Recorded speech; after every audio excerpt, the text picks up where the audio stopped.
Hey traders, David Frost, my strategic forecaster, here for another episode of Common Sense Market Analysis. Today is Wednesday, June 24, 2020. We're looking at a daily chart of the SPY or Spider, which is the proxy for the S&P 500. We got a lot of stuff on the docket today. Obviously, the market got thumped pretty good, and we go back to what we talked about and we spent a significant amount of time on, which was how they closed yesterday, how they traded into the end of the day. That was the tell. Now, it wasn't the tell that you know how much they're going to go down the next day. In fact, they didn't really go down until the market got going today. They were pretty much in and around the flat line, or just short of the flat line, but something that could have been manageable. They were above 3,100 around the opening bell. Let's give a refresher course on what happened yesterday because it's completely relevant and it's going to play into the things we discuss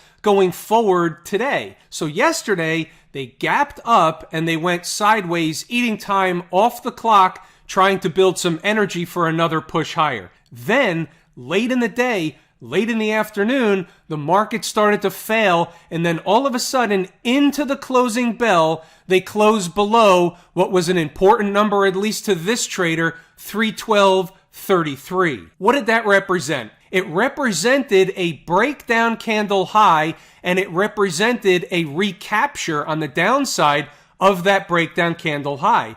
It happened to be from 12:30 on the 19th. That's 12:30 in the afternoon on June 19th. That was the high, that was recaptured, and the rest, as they say, is history. Looking at this hourly chart, what else can we learn from the price action, the market activity today? What are the takeaways that we can take into the future? So one of the things we can certainly take away, and this is something that jumps out at me when I look at the 60-minute chart, which is they opened below a gap. So when the market opens below a gap, the majority of the time, using the 80-20 rule, the majority of the time, the way we read the tape is that gapping below a former gap, opening below a gap, is a negative sign, and likely story is you have lower prices coming. So what I'm referring to is the gap right here, 310.66.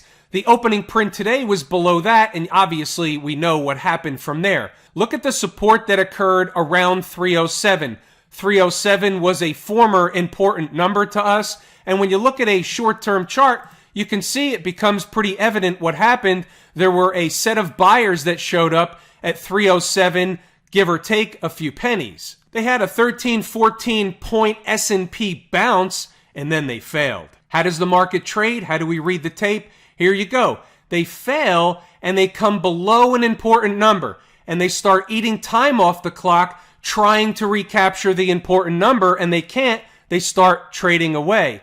That's a bearish, flaggish pattern, and that tells you under normal garden variety conditions that the next move is still likely lower. If in fact, and this is obviously all from an intraday perspective, but you can use this stuff on daily charts, hourly charts, weekly charts, it doesn't matter. All charts act and react the same way, which is precisely everything that's taught in the course at Lazy E-mini Trader. We're teaching you how to read the tape. Staying on the hourly chart for a second, we'll wrap this one up. You can see what's going on here, and this was also found in the Inside the Numbers update, which is the market began putting in another bearish, flaggish pattern for the most part all day long after finding the low. What you'll also find inside the numbers is once we established the low, we knew where the important numbers were. There were really two on the board that we had to focus on, 303.50 and 305. I'll show you inside the numbers in a moment, but let's go see what happened. Remember the importance of two closes, 4 o'clock and 4:15. There's your 305, and what you'll find inside the numbers is until and unless the market can get above and stay above and begin closing short-term candles above 305, no dice. Now, into the end of the day, where's the 4:15 close? Right here. So the 4:15 close, they close right on top of 305. Now, are there any accidents or coincidences? Is it an accident that right into the 4:15 close, which is also the futures close, they run right up to the same 305? No. There's no accidents or coincidences in the market. Everything happens because the market's headed to a destination for a specific reason. We don't always know the destination nor the reason, but that's what's going on. Our job is to figure out which direction the market's going next, what the destination is, and we don't really care what the reason is. Here's a chart of the S&P E-mini futures contract. Here's the closing price, and this is in fact the 415 close. It is in fact 30.50, which is, it's 30.50.50, but it is a semi-fat round number. We know that the fat round numbers and the semi-fat round numbers are many times magnetic to price, or price is magnetic to those numbers. Is it an accident or a coincidence that the market ran right up there into the closing bell? No, again, there are no accidents or coincidences. Now that we have all the intraday stuff kind of lined up, we've unpacked the tape. Now we go back to the daily chart. What do we have on the docket? What's going to happen here if we continue lower? What's going to happen if, in fact, the market has a gap higher? Can they gap and go tomorrow in the northern direction? We're going to talk about both sides of the coin. What are the important numbers going forward? Well, let's talk about the bear case. Let's talk about the downside. And if you recall, we had a focus for a couple of days on this particular candle here. That was a Monday reversal candle. It was not this past Monday, it was the Monday before. And what we said was that that's the line in the sand. If the market were to come back down and retest or try to retest inside of that candle, the low of that candle is in fact the line in the sand. You open below there on a huge gap lower, that's really, really bad for the bulls. That's wonderful for the bears. You close hourly below the low of that candle, and it's a hint that they're going to close the day below that candle, and that's also good for the bears, not for the bulls. Why are we focused so much on that candle? It's a reversal candle. There was, by definition, institutional participation. If that's the case, then the institutions should play some defense before they get to, or at least when they get to, the low of that candle. If they're going to defend the reversal candle, you're going to see buyers step in somewhere near the low at a minimum. Now let's talk about where the low is. The low happens to be 296.74. What's right above that? A big fat round number. We didn't come that far away from hitting it today. They made a low today of 302.10. You'll also see inside the numbers that, and it wasn't supposed to be right away, but if they were going to stay weak, then they were going to come down to at least 301.50. They almost got there today. I didn't anticipate that happening. So if we have the low of a reversal candle and we have a big fat round number of 300 right above that, you would figure that the combination of a big fat round number of 300 and around, let's say, 297, 296 and change, somewhere in that neighborhood, in between, the market should find, under normal garden variety market conditions, at a minimum of intraday support. Sometimes they'll spike through the low and then they'll rip it back up. Sometimes they'll come up short. Maybe they come up short of the big fat round number of 300. Maybe they spike it through by a buck or two. You never know exactly which track they're going to take. And who is they? They are the market participants, also trick, trap, fool, and frustrate crew. What about inside the numbers? Looks a little different today. It looks a little different because we're trying to make things better. So I upgraded to another platform that gives some additional functionality to Inside the Numbers members. It's not all here yet. It'll come one step at a time, but the actual cutover was last night into today. Murphy's Law says that the market was going to be wild today if, in fact, I was on a new platform today. That's just the way it works. It was kind of expected, so I was a little bit like the guy trying to hang wallpaper with one arm tied behind his back. But let's check out what the commentary said. You can obviously pause the video at your leisure, start and stop it whenever you like. Read the notes, go back to the market and see what happened. The market was obviously selling pretty hard. If you're not already short, there's not a lot you can do when the market is selling hard. If you try and hop on board, you can get lucky. Today, a lot of traders got lucky by hopping on board, but we also know what happens a lot of times when you sell in the hole. It's a quote-unquote sell in the hole. What does that mean?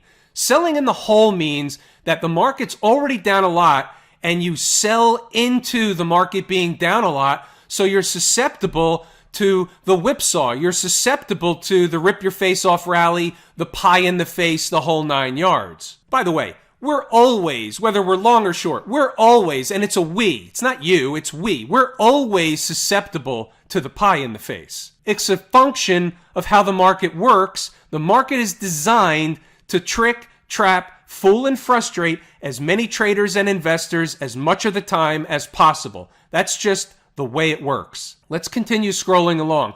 What you'll see is after the market finally found a bottom, we were looking at two numbers. I mentioned them before.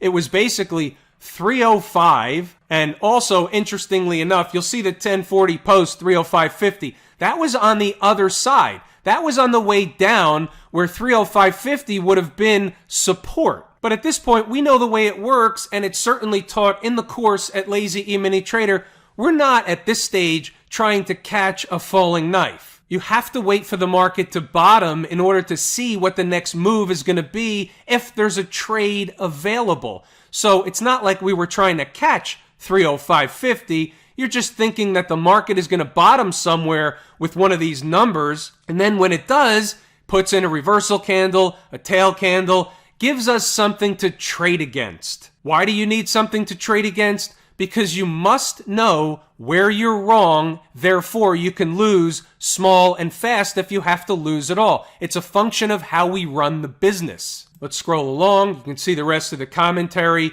Go ahead and check the numbers out, see what the market was doing in and around those numbers, read the commentary, and ask yourself, hey, is this valuable information? Can this be a valuable tour guide for me in the market every single day? And the answer is, it can. You just have to use it properly. When you stop guessing and start taking trades that make sense, where you have something to trade against, where you have a target, where you know that the market above a certain place is good, below a certain place is not. If it gets above a certain other place, then it's going to go to a certain other destination. And same thing in the reverse on the way down. That's the way the market works. That's never going to change. Think of it like this, and I like to keep things simple, mainly for myself, but it also helps to explain things. Think of the market when it's going up or down, something like this. So you go out on some kind of a trip. You and your family, you alone, it doesn't make any difference. It's a long trip.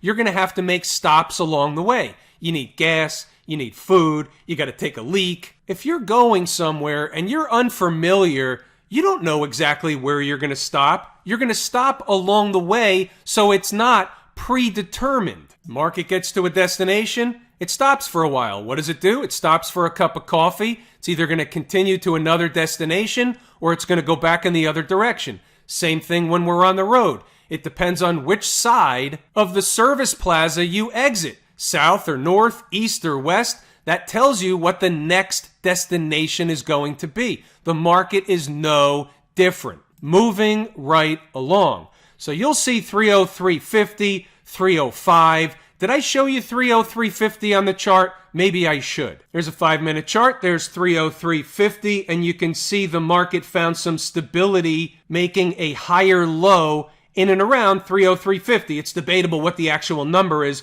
but that's the number that I had on the board, and it was pretty darn close. Right in this area over here, 303.50 is where the market found that stability and finally tried to rally, came back, again, support at the same spot, then it rallied, then it was one of those little short covering rallies that you'll see was warned about in the notes. We'll get to it here in a moment. I'm not sure exactly where it was. Here you go, 255. Obviously, the pressure is to the downside. I didn't mean to be Captain Obvious, but I was setting up the next thing. However, the awareness is if there's a spark, the short covering rally can be high, wide, and deep. It's an awareness over 305. Now, here's a 10-minute chart, and here's a candle that closed comfortably above 305, closing at 305.56. Go down to a 15-minute chart, and you'll see here the closing price here was 305.02. So That's a hint that they want to push higher. They do, but it's a rodeo. Obviously, it's a little bit of a whipsaw into the end of the day. We know the routine, and it's posted on the board every single day. Into the end of the day, anything goes. So if you're guessing into the end of the day, it's just a guess. That's it. What's going on here into the end of the day? The last, let's just say 15, 20 minutes, 10 minutes, stuff like that. What's going on, at least from what I know, right? I don't know exactly what's going on, and I don't know everything there is to know for sure. I've been removed from the corporate side of the stuff for quite a while. However, you've got computers that are matching up stuff that they're pulling out from options contracts, futures traders, and so they're running stops, they're whipping guys and gals out, the one-lot traders and the small option trader. That's why I choose not to participate into the end of the day against the computers. It's just not a wise thing for me to do, because if you get stuck in a position, you have to either sell it at a loss or hold it overnight, and that really wasn't the intention, so I don't want to play in that pool. About stocks on the move. Wasn't a good day for stocks on the move. We'll take a look at three charts: UAL, RRGB, and play. UAL getting its haircut at the open, 33.31. You can see what happened. The stock basically ate time off the clock above the price, then came into the price slightly lower. That's as a result of this thing. We like the ones that come straight into the number. The straighter they come into the number, the more chance you have for the rocket ride away from the number. So here, it was fighting the number, and you can see it just didn't do anything. It was a dud. Red Robin got dragged down with the market. You can see it thought about stopping short at about 1089. Then it gave up the ghost. Everything gets thrown out with the bathwater when you have one of those in what's called a 90% down day. What does that mean? It simply means that more than 90% of the stocks on the NYSE were negative. Period. Here's my own personal list. This is 450 stocks deep. Maybe it's 430, 440. I don't know anymore. But 22 were green. That's a 90% down day. Now I'm going to get questions. Can I get that list? Yeah, sure. You can get the list. It's really simple. The list looks like this. It's S&P, NASDAQ 100, and Dow stocks. And then I throw out the really low price stuff, the less than $10 stuff. Not all of them. There's some in there from the crash that occurred that didn't used to be $10. And then I add back in a few things that aren't necessarily on one of those three lists or indices, but they're active stocks nonetheless. Probably 60 to 70% of the trades from stocks on the move are going to come right out of this list. Where do the rest come from? A secret list. So obviously you can see this was a shitburger. They tried to rally it back. It didn't work. Same thing with Dave & Buster's. Play. It was a shitburger. They tried to save it. The market pressure on the downside was too deep. When the market's selling like that, and I began to say before, when you have a 90% down day, all the stocks are down. That's the way it works. It's just one of those days. That's why we use stops. What if they flip this thing around? What happens if they gap up tomorrow? Well, they have to get above 310 or there's no dice. What's 310? 310.51 is the high of today's breakdown candle. Until and unless they get above that, it's no dice. So what they can do is they can work sideways to higher for a while, and that would create a bearish flaggish pattern, or they could kill them again tomorrow, and then we're talking about this low here from last Monday. Do they give it up? Do they gap below it? Do they fight it and save it? Those are the three options. And from this point forward, we have a clean slate. There's no current important numbers on the board that you need to know about. Inside the Numbers members will have something tomorrow morning, but at present, we have to see the market open tomorrow, see what the deal is. What's going on over in Camp IWM? Well, it's the same thing, right? It's all the same market. We know the routine. They're all going to trade together, not necessarily to the same magnitude every hour, every minute, every day, but they're all pretty much trading together. Also, the same rule will apply to the IWM. It's last Monday's low. That's the line in the sand. It's not an accident nor a coincidence that it happens to line up with what will be a convergence of these moving averages, the 50-period and the 100-period moving average. What's going on with our friends down at the transportation department? We talked about the fact that it is the canary in the coal mine, and it has been diverging the last couple of days from the market. And we see this from time to time where the market will go down, meaning the S&P will go down, the transports are up. The S&P will go up, the transports are down. We see divergences, but one day after the next, there's no clear pattern going on. What we see is a disjointed market, and that's generally a tell as well. We like it as a canary in the coal mine, and it's also last Monday's low. Because it's basically all the same market, they're all going to be last Monday's low. About the folks out in Silicon Valley. So here they come to pay a visit to, run a test of the 20-period moving average. Point of interest, we talked about it way back when, but this gap was never filled. 238.75 and maybe slightly below that, but the gap is at 238.75. The 20-period moving average is above that. So sooner than later, for example, this week, if the Qs are found down underneath 238.75, there should be a bull-bear battle going on down there. Once again, if they blow through, the line in the sand is the low. Also, 234 would be of interest. It's close to the low, but it came out of the calculator, so I put it up on the board. Remember this one? Maybe it was another canary in the coal mine. We talked about it for the last several days. They couldn't get above those moving averages until and unless they did, trouble. And now look where they are relative to last Monday's low. So is this another hint? So they're already at last Monday's low. Also the 50-period moving average. So unless the market turns around on Thursday, you're going to find the XLF and the financials in some more pain. They're likely going to get below last Monday's low. Is that going to be a canary in the coal mine? Is that going to help drag the rest of the market lower in the southern direction? If that's happening, the market's going lower and the XLF closing below last Monday's low is definitely a shot across the bow. It opens the door for $22 in the XLF. Doesn't sound like a lot when you look at it. Hey, they're at 23. He's talking about $1. Big deal. Yeah, it's like 4 or 5%, but the XLF under normal garden variety conditions doesn't move all that much. $1 is actually a pretty big move for the XLF. Smash mouth, 20-period moving average, a little bit of a reaction from the 20-period moving average. This gap